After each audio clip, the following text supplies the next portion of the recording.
Messick's, a helping hand with your land.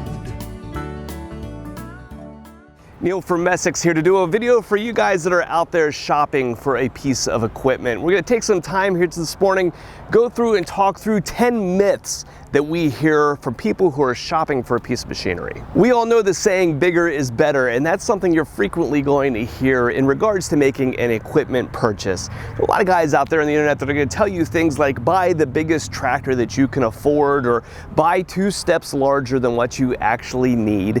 And in some cases, I think that is actually kind of true. Oversizing yourself a little bit isn't a terrible idea because these do tend to be long-term purchases. There certainly are some applications where machines like this big T7 back behind me here can never be quite big enough. But there's also applications as well where you may not necessarily want a bigger machine. Blindly following that bigger is better advice can run you into making a purchase selection of something that may not necessarily be right for your application, right? We're not just out here buying equipment, we're not just selling machines, we're buying things that have a purpose. So taking some time to go through and work out in your mind the purchase that you're making and what kind of tasks that you want to accomplish with it, and then size a piece of machinery to those tasks. Don't just go buy something big, buy something that makes sense for what you're doing. So if your primary goals are things like mowing around a residential property, taking care of things around your lawn, bigger is most certainly not better. Bigger is harder to get around, it's more weight on your lawn, it ruts things up more. If you're out buying a tractor to go out and hay and you want a rake tractor or a tedder tractor, yeah, a good sized utility machine with some good chunky tires on it travels through the field nice, and that's great, that's what you want.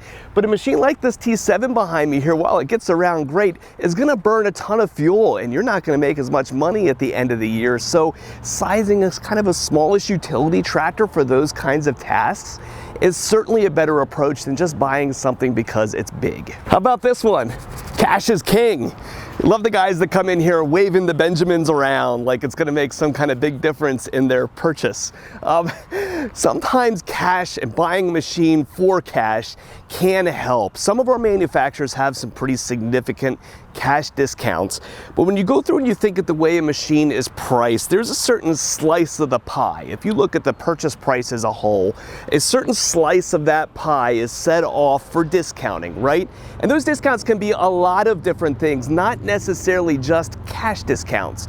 That pie is also made up of things like multiple implement discounts, maybe discounts that go along with a loader or buying an attachment, or discounts related to the kind of customer that you might be if you're a government or a nonprofit or something like that. There's a certain budget that's set aside in the purchase price of that machine in order to give away discounts, and that slice for cash may not be as big as what you think it is. Some manufacturers do give away a meaningful cash discount, but other ones, like Kubota, often do not. That cash discount can be surprisingly small, and if you value your money appropriately, if you take that pretty significant chunk of change and look and see what it can make you, say in an investment account somewhere, or even in a safe CD, or put into the stock market, and you look at the returns that you can get off of that cash, oftentimes it's greater than the cash discount that's offered to you in the purchase price of your tractor. You may actually come out ahead in the end of that purchase cycle of your machine by not paying cash. So certainly go through, look at your sale, work out what that cash discount is going to be, but don't make the often incorrect assumption that cash is king and you're gonna walk out the door with the overall best price by paying cash up front. Another myth that I see developing out there is a sense that all equipment anymore is good, that anything is kind of fundamentally the same or of reasonably high quality today. And as somebody that has the opportunity to get on and off a lot of these machines and trades all brands of equipment, I'm here to tell you that that's absolutely not the case. There are some very significant differences, both operationally and capabilities and quality and comfort, between all of these different brands of equipment that are out there. And if you think of a healthy marketplace, a healthy economy, each one of these companies is really targeting specific subsets where they feel like their product fits in, and they tailor their machinery machinery to, say, a low price point of maybe a little bit more crude build or a higher end model with a lot more features to them, there's some very significant differences between both implements like this Krone stuff behind me and tractors that are out there on the market today. And I feel like a lot of our social media platforms and that kind of stuff today have washed that out a little bit. You don't get this sense of the differences that are out there between brands because you're going to find strong advocates for people that own things, right? Once you've made a purchase decision, if you think of the consumer psychology that's out there, once you've bought into a piece of machinery, you become an advocate for it because feeling poorly about it and talking openly about its shortcomings in some way is defeating yourself in the purchase decision that you chose to make at some point. And owners of equipment, I think, are not necessarily the best people out there to really point out the intricacies of machines. There's some great long-time operators out there that certainly probably can do that, but individual homeowners or people getting into this business for the very first time that are buying their first piece of equipment, and that is such a huge subset of what's out there anymore, I don't think advocate for this stuff in a healthy way for a community of people who may be shopping and really trying to understand the differences between machines that are out there. So to me, that's an absolute myth that kind of starts to come out anymore, that says that all equipment is kind of fundamentally good or fundamentally the same at the end of the day. Is absolutely not true. If you're looking at a machine on the used market, there's certainly some myths out there that exist around a clean tractor. If you're looking at a nice shiny used piece of equipment, people often have some funny predispositions to what that may actually mean in terms of that machine's previous life. A clean tractor can be a lot of different things. Now, you might make the assumption that it's something that just wasn't used, right? That it's sat in somebody's garage and they never really put out and put it to work. But I'll tell you, I see a lot of clean tractors in a lot of other contexts as well. A lot of people out there that are just very intentional about their maintenance tend to keep very clean machines. It can be an indicator of something that was really well taken care of. A clean machine can also be an indicator of somebody who's trying to hide something, that may have really ran something, worked it hard, but before it came into a dealership, put a nice coat of wax up there on the hood. And so a clean tractor can tell you a lot of different things. I love the ribbing that people will give each other about getting out there and getting their equipment dirty and putting it to work.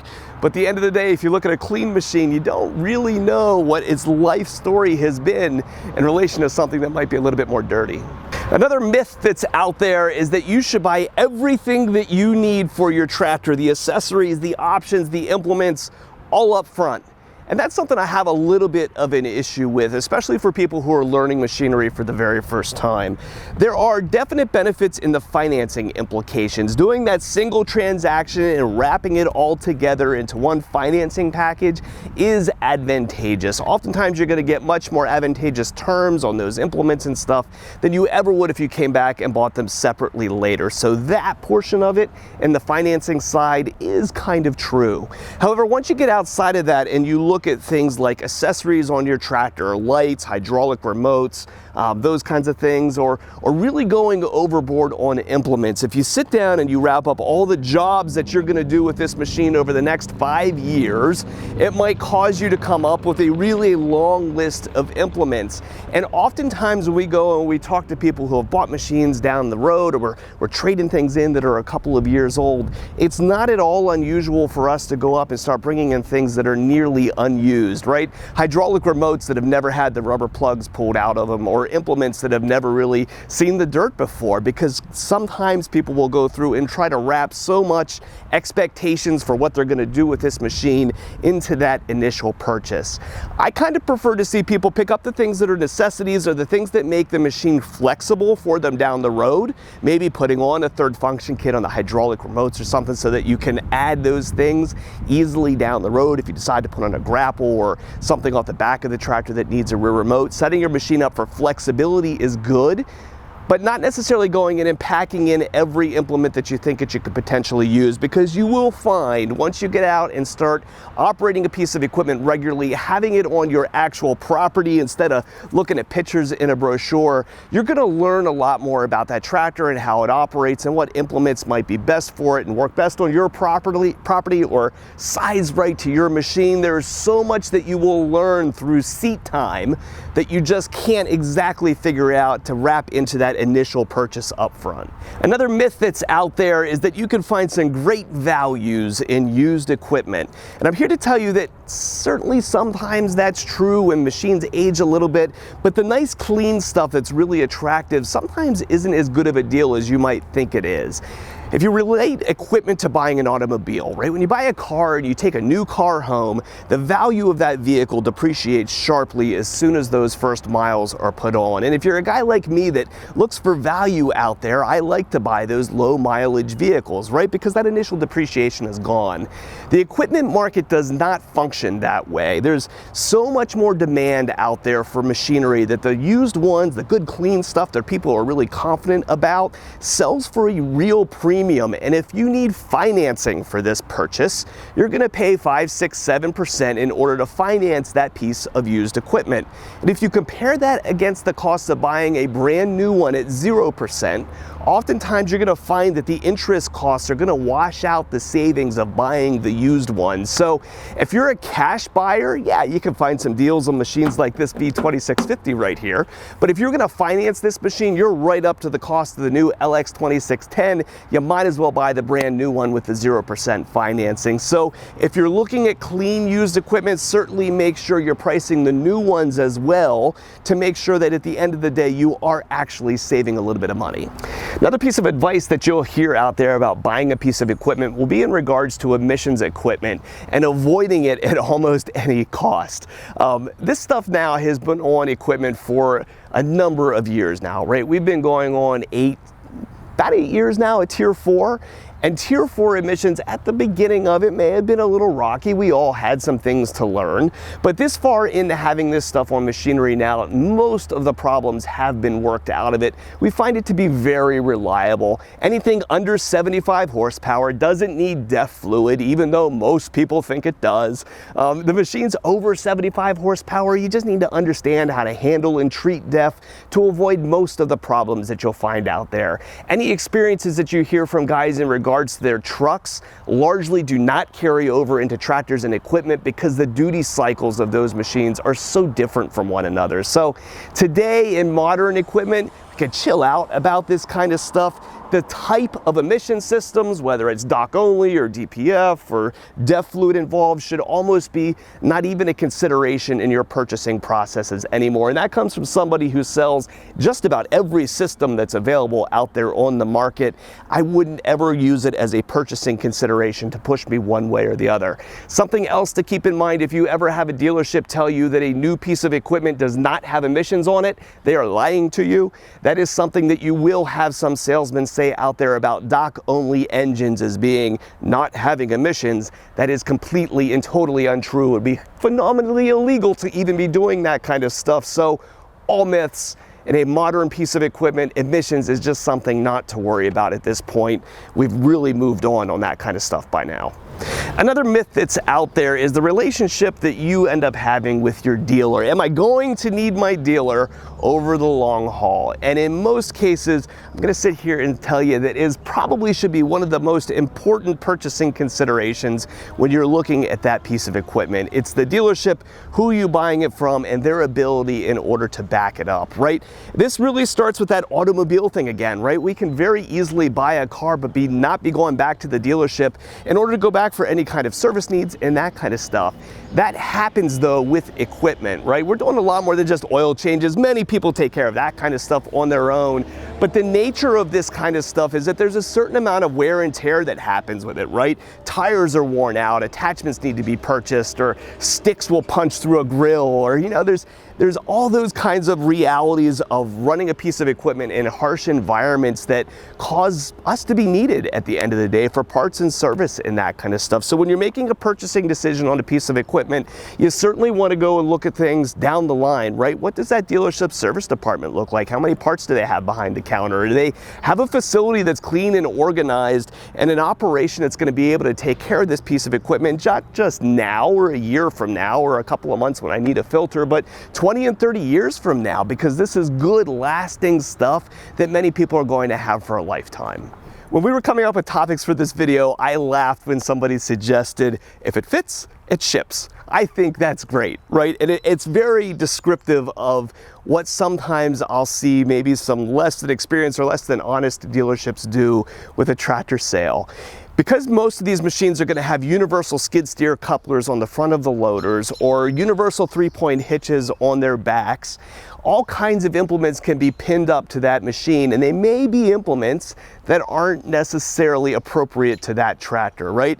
If a dealership is going to try to sell you, say, the things that they have in stock and not necessarily the things that are right for your tractor, this is what you get, you're right? If it fits, it ships. And you can end up having things that don't fit the machine well, that might be oversized from the tractor, or more often than not lighter duty than what really belongs behind that machine, and being sold an implement that might get busted up at the end. So that idea of if it fits onto the tractor, it's good to go is absolutely incorrect. Just because if it fits on the machine doesn't necessarily mean that it's right for it. And taking time and going through and understanding, say, the manufacturer's recommendations for the right duty implements for the back of that tractor, or how to properly size things onto the front loader, really should be the duty of a good dealership salesperson. But in the absence of that, having some baseline understanding of it yourself can be really advantageous to you in making the right purchase. Another myth that you'll hear about equipment is the package deal, right?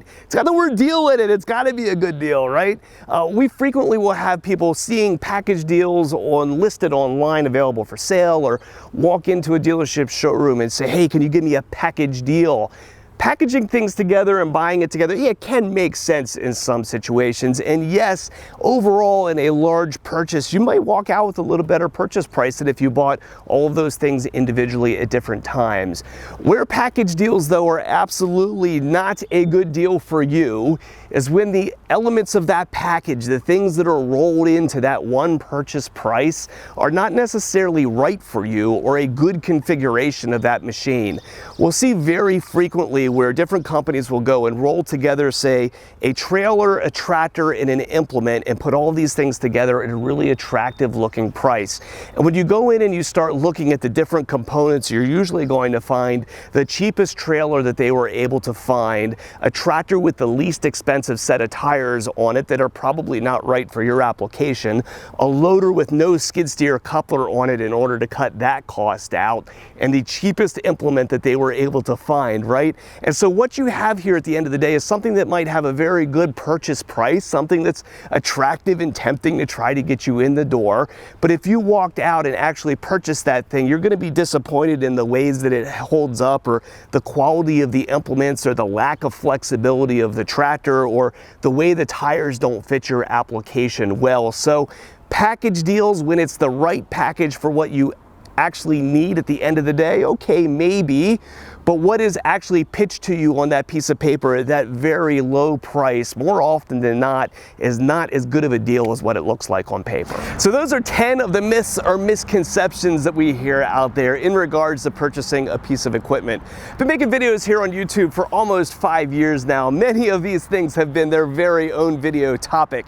If you're just getting into understanding equipment for the very first time, or if you own a piece of machinery and want to understand how to use it better, I'd encourage you to hit the subscribe button there. I think there's a lot that we can educate everybody about, help you to be better operators and understand the things that are out there on the market for your piece of equipment.